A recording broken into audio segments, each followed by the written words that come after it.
नमस्ते दोस्तों, मैं हूँ Rimtan. Welcome back to my YouTube channel. आप लोगों ने बचपन में द पाइपर की कहानी या पोयम जरूर सुनी होगी और इसी से इंस्पायर्ड हमारी आज की मूवी है जिसका नाम है द पाइपर, जो 2023 में रिलीज हुई थी। So without wasting any time, let's get into the horror coaster ride of this movie. कहानी की शुरुआत होती है एक लेडी को दिखाते हुए जो की है कैथरीन, जो फोन पर किसी से बात करते हुए कहती है कि तुम समझ नहीं रहे, वो एक भूतिया धुन है और वो इसे रेडियो पर टेलीकास्ट नहीं करवाना चाहती। जिसके बाद कैथरीन एक बॉक्स को खोलती है जिसमें गाने के नोट्स लिखे हुए थे। अब कैथरीन इस बॉक्स को उठाकर बाहर लाती है और उस पर मिट्टी का तेल डालकर उसमें आग लगाने की कोशिश करती है, पर जैसे ही वो उस बॉक्स में आग लगाती है वो बॉक्स खुद ब खुद बंद हो जाता है और दूर अंधेरे में कैथरीन को दो आंखें चमकती हुई नजर आती हैं। तभी अचानक से एक अनजान शक्ति आकर कैथरीन को उस आग में ढकेल देती है, जिससे कैथरीन वहीं जलकर मर जाती है। और इसी बीच तेज बारिश होना शुरू हो जाती है, जिस वजह से बॉक्स में लगी आग बुझ जाती है और उस धुन के नोट्स जलने से बच जाते हैं।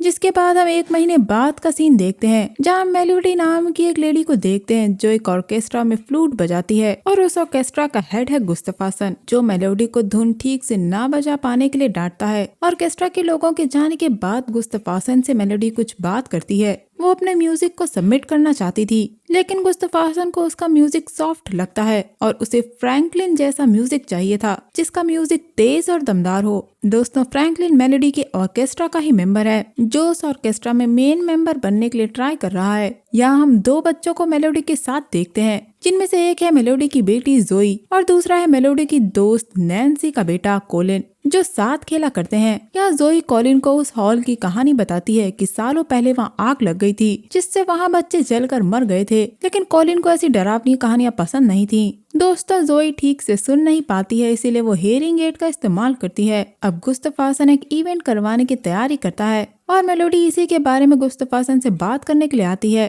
गुस्ताफासन कैथरीन के बनाए म्यूजिक पीस को उस दिन बजाना चाहता था, लेकिन वो म्यूजिक इनके पास नहीं था क्योंकि कैथरीन ने वो जलाने की कोशिश करी थी। लेकिन मेलोडी कहती है कि वो उसे ला सकती है क्योंकि कैथरीन उसकी गुरु थी और वो जानती है कि कैथरीन म्यूजिक कैसे बनाया करती थी। वो बताती है कि कैथरीन का म्यूजिक पीस बच्चों की दंत कथाओं से इंस्पायर्ड होकर कैथरीन ने बनाया था, लेकिन अगर मेलोडी उस म्यूजिक को ला नहीं पाई तो उसकी जगह ऑर्केस्ट्रा में नहीं रह जाएगी। अब वो कैथरीन के घर उस म्यूजिक को लाने जाती है और वहाँ उसकी मुलाकात कैथरीन की बहन से होती है, जो उसे अंदर आने से मना करती है क्योंकि उसकी बहन कैथरीन नहीं चाहती थी कि उसके बनाए म्यूजिक परफॉर्म हो। और कैथरीन की बहन के घर से जाने के बाद मेलोडी खिड़की के रास्ते घर के अंदर जाती है, जहाँ उसे एक पल के लिए शीशे में कोई खड़ा नजर आता है, लेकिन वो आगे बढ़ जाती है और वहाँ उसे वही बॉक्स मिलता है जिसमें वही म्यूजिक के नोट्स थे और साथ ही उसे 2 रिकॉर्ड्स भी मिलते हैं जिसमें उस धुन के 2 मूवमेंट्स थी। जब मेलोडी उसे सुनती है तो उसे कुछ विजन्स आते हैं।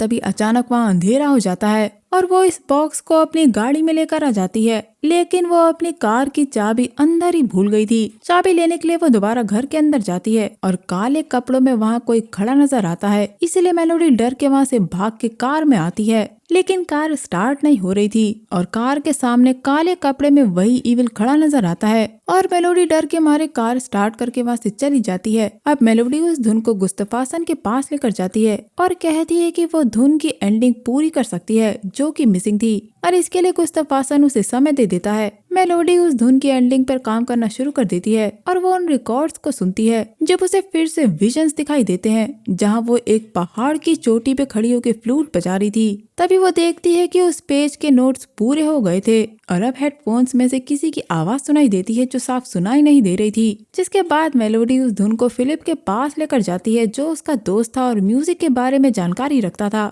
यहाँ में पता चलता है कि ये म्यूजिक पीस कैथरीन के बनाए अभी तक का सबसे अलग म्यूजिक पीस था और कैथरीन ने एक पेपर पर लैटिन से लिखा था कि सुर को बेसुरा करके अराजकता फैलाओ। अब फिलिप मेलोडी को हारमोनोग्राफ पे म्यूजिक के बारे में बताता है। पुराने समय में माना जाता था कि म्यूजिक में उथल पुथल करने से आत्मा पर असर होता था और वो इधर उधर भटक जाया करती थी, यानी म्यूजिक आत्मा पर असर डालती है। पुराने समय में टोना टटका के लिए भी म्यूजिक थे जिसे शैतानी म्यूजिक कहा जाता था। अब उन रिकॉर्ड्स के एंड में जो आवाज रिकॉर्ड हुई थी, मेलोडी फिलिप को वो क्लीन करने के लिए कहती है। उधर जोई और कॉलिन खेलने जाने वाले थे। तभी कॉलिन को वो रिकॉर्ड्स दिखाई देते हैं और वो उसे सुन रहा होता है। जब जोई आकर उसे रोकती है तब कॉलिन बताता है कि उस धुन को सुनते समय उसे अजीब लगा और उसे एक झील दिखाई दी थी। लेकिन अब ये दोनों हाइड एंड सीक खेलते हैं। जब कॉलिन को जोई की बॉल नजर आती है और कॉलिन उसके पीछे वहाँ जाता है तो वहाँ उसे वही इविल एंटिटी दिखती है जो बहुत डरावनी दिख रही थी, जिसे देखकर कॉलिन इतना डर जाता है कि वो एकदम बदल जाता है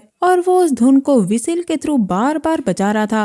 वो धुन उसके दिमाग से निकल ही नहीं रही थी। तभी रात में कॉलिन को बेड के नीचे एक चूहा दिखता है और उसके पीछे वही इविल था जो कॉलिन को वश में कर अपने साथ ले जाता है और कॉलिन गायब हो जाता है। अब ये बात नैन्सी और मेलोडी को पता चलती है और वहाँ पुलिस आकर पूछताछ करती है। अगले दिन मेलोडी गुस्ताफासन से कहती है कि बच्चों की धुन के हिसाब से काफी डार्क है, लेकिन गुस्ताफासन को इससे कोई फर्क नहीं पड़ता। वो बस इस धुन की एंडिंग चाहता था और मेलोडी उसे कल तक पूरा करने के लिए कहती है, क्योंकि अगर उसने एंडिंग पूरी नहीं की तो तय किए हुए म्यूजिक यानी कि फ्रैंकलिन के म्यूजिक को बजाया जाएगा। यहाँ हम देखते हैं कि मेलोडी के म्यूजिक को फाइनल होता हुआ देख फ्रैंकलिन चिढ़ा हुआ था और अब ऑर्केस्ट्रा के साथ फ्रैंकलिन को उस धुन को प्ले करता है जब उसकी नाक से खून बहने लगता है और वो वहीं बेहोश हो जाता है। और मेलोडी को विजन में बर्फ के पहाड़ों के बीच में एक कासल दिखता है और उसकी नाक से भी खून आने लगता है। बाहर आके मेलोडी को पोस्टर से पता लगता है कि विजन में दिख रही जगह लेक वेसर है जो कि हैमलिन जर्मनी में है।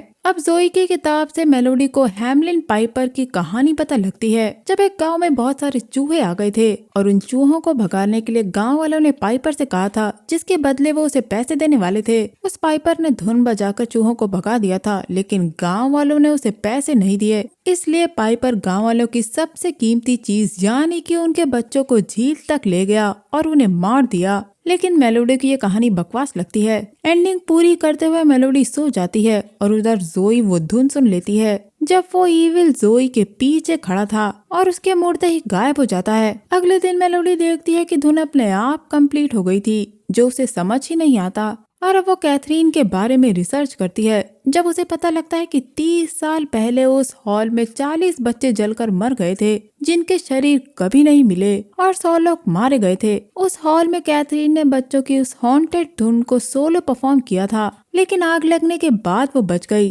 जिसके बाद उसने इसके बारे में किसी से बात नहीं की। अगले सीन में हम जोई को देखते हैं जहाँ उसे वही बॉल नजर आती है जिसके पीछे पीछे वो बस में चली जाती है। जब उसे पाइपर दिखता है जो धुन बजा रहा था और बस के सारे शीशे टूट जाते हैं, लेकिन जोई वो धुन सही से सुन नहीं पाई थी और वो डरते हुए अपनी माँ को कॉलिन के बारे में बताती है कि उसने धुन सुनते वक्त झील देखी थी। जिसके बाद हम देखते हैं कि मेलोडी जब अपनी अलमारी खोलती है तो उसे वहाँ एक चूहा नजर आता है। तभी उस पे कोई अटैक करता है और जब जोई उसके पास आती है तो वो पाइपर से पोजेस्ड थी जो उस धुन को मेलोडी के जरिए पूरा कर रहा था। जोई उन पेपर्स को फाड़ देती है और मेलोडी होश में आती है। जोई कहती है कि वो धुन उसकी माँ को बीमार कर रही है। इधर हॉल में फ्रैंकलिन कहता है कि वो उस धुन की एंडिंग को पूरा कर लेगा। तभी हम वहाँ नैन्सी को देखते हैं जो अजीब सी लग रही थी। तभी मेलोडी दौड़ते हुए आती है और कहती है कि ये धुन वैसी नहीं है जैसा वो सोच रहे हैं। ये कैथरीन ने लिखी ही नहीं थी। वो नहीं चाहती कि कैथरीन का नाम इससे जुड़े, लेकिन गुस्ताफान तो पागलों की तरह उस धुन को बजाना चाहता था।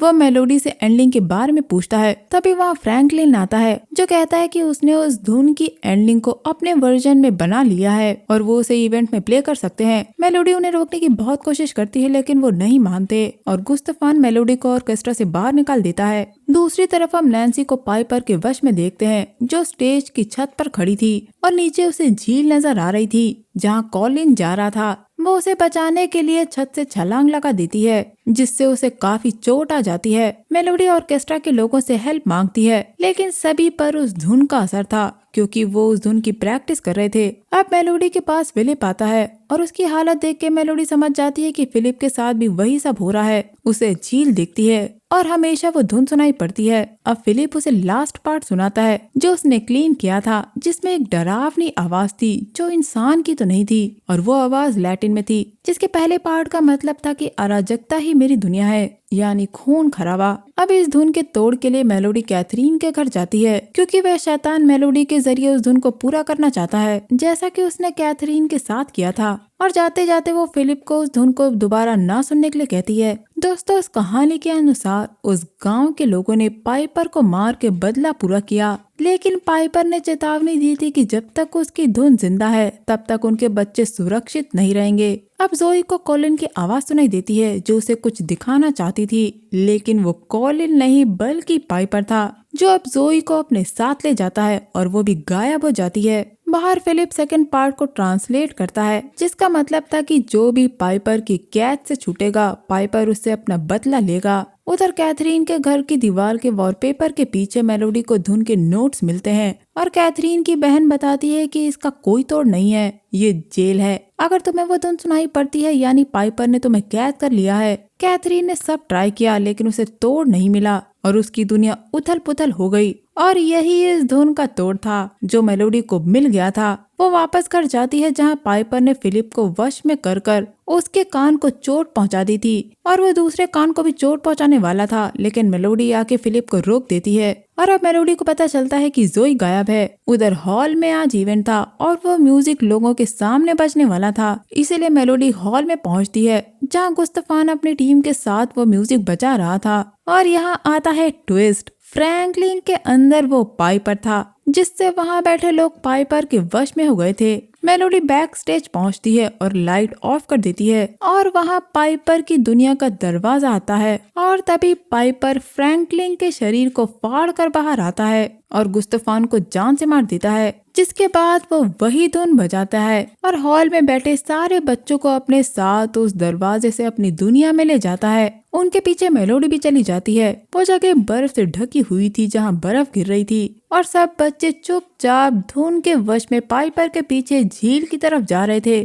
तब मेलोडी को जोई नजर आती है और वो जोई के कानों से हेयरिंग एड निकाल देती है, जिससे जोई होश में आती है और मेलोडी अपनी बेटी जोई को लेकर उस दरवाजे से बाहर आ जाती है, पर उन्हें पाइपर देख लेता है और वो जोई को लेने के लिए वापस आता है। वो पहले मेलोडी पे हमला करके उसे एक तरफ फेंक देता है, जिसके बाद वो जोई के पीछे पड़ जाता है, पर जोई बचने के लिए डेथ ट्रैप में छुप जाती है, जहां वो कॉलिन के साथ खेलते वक्त छुपती थी, लेकिन पाइपर उसे वहां भी ढूंढ लेता है और उसका पीछा करता है। तभी मेलोडी उस धुन का तोड़ यानी कि पाइपर के धुन के सुरों को चेंज करके उन्हें सुरीला बना के बजाती है, जिससे पाइपर को तकलीफ होने लगती है। और अब मेलोडी और जोई दोनों मिलकर उस धुन को बजाते हैं और उस पाइपर के अंदर से चूहे निकलते हैं जो उसे काटना शुरू करते हैं और पाइपर खत्म हो जाता है, जिसके बाद सारे बच्चे सुरक्षित उस दरवाजे से बाहर आते हैं और उन्हीं बच्चों में से कॉलिन भी बाहर आता है और वो दरवाजा हमेशा के लिए वहाँ से चला जाता है। एंड सीन में हम देखते हैं कि जोई भी अब अपनी माँ की तरह अच्छी बांसुरी बजाने लगी थी और वो अपने टीचर को एक धुन सुनाती है जो पुराने गाने से इंस्पायर्ड थी। और यहाँ एक और बड़ा ट्विस्ट आता है जब हम जोई की आंखों को चमकता हुआ देखते हैं